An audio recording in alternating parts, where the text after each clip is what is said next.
ગુજરાત રાજ્યમાં બગદાણા વિવાદ, માયાભાઈ આહિર પરિવાર સામે કોળી સમાજનો મુદ્દો ચર્ચામાં છે.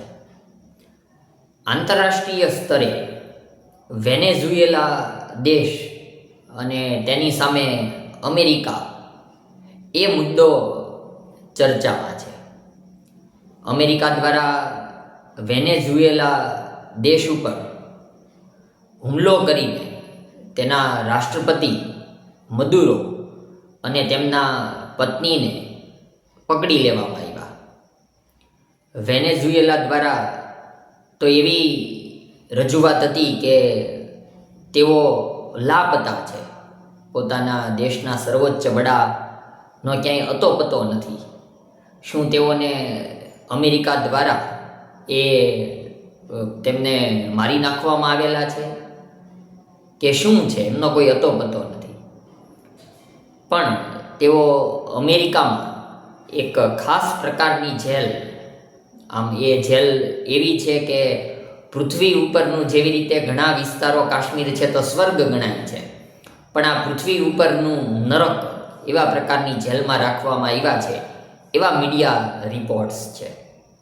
અને અમેરિકા દ્વારા એવો આરોપ મૂકવામાં આવેલો છે કે વેનેઝુએલા દેશમાં તેલના ભંડારોની જે આવક છે તેમાંથી ડ્રગ્સનો કારોબાર ચાલી રહ્યો છે, અને એટલા માટે આ કાર્યવાહી કરવામાં આવી છે. અને એ રાષ્ટ્રપતિ મદુરો ઉપરના આરોપો છે. જ્યારે બીજી તરફ વેનેઝુએલાએ આ આરોપોને નકાર્યા છે અને તેમના તરફથી એવી વાત છે કે અમેરિકાની નજર આ તેલના ભંડારોની આવક ઉપર છે, એટલા માટે આ પ્રકારની કાર્યવાહી કરવામાં આવેલી છે. એટલે આ ઘટના ઇન્ટરનેશનલ લેવલ ઉપર ચર્ચામાં છે. વેનેઝુએલા દેશ વિશે આપણે કેટલું જાણીએ છીએ? આ દક્ષિણ અમેરિકાનો દેશ છે. આપણને એની પાડોશમાં આવેલા દેશની જાણકારી છે. તેનું નામ આપણે જાણીએ છીએ, બ્રાઝિલ તેનો પાડોશી દેશ છે. એટલે બ્રાઝિલ સાથે આ વેનેઝુએલા દેશની સરહદ અડેલી છે. વેનેઝુએલા દેશ એ ગુજરાત રાજ્યથી પણ અડધી વસ્તી ધરાવે છે. લગભગ 3 કરોડ જેટલા લોકોની વસ્તી વેનેઝુએલા દેશમાં છે. ભારત દેશના લોકો ભારતીય છે, ઇન્ડિયા ઉપરથી ઇન્ડિયન, એવી રીતે વેનેઝુએલાના લોકો એ વેનેઝુલિયન કહેવાય છે. ત્યાં મોટા ભાગે સ્પેનિશ ભાષા બોલવામાં આવે છે. આમ તો એ સ્પેનમાંથી સ્વતંત્ર થયેલો દેશ છે.